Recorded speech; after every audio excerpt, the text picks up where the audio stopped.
Good morning, seniors. Today you're going to be doing the last lesson that you're required to do in Xello for the school year. We won't be done with Xello, but we'll be doing more things about you, goal planning, and things like that. But today you're going to be doing the very last lesson within Xello called Defining Success. And then you will finally end with a Defining Success lesson assignment.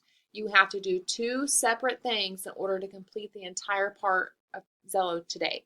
So when you log in through the district's URL, www.usd247.com, you're going to log into PowerSchool, and then you will have that little square at the top with the arrow where it says log into Xello or Xello sign in.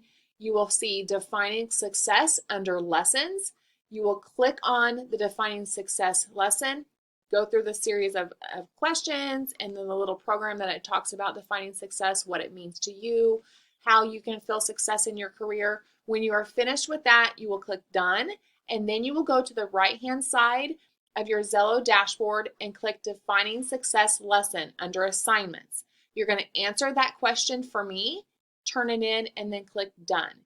You have to do both of those parts, the lesson and the assignment. If you have questions, make sure you ask your mentor or you can ask me, and I hope you have a good rest of your day. Thank you.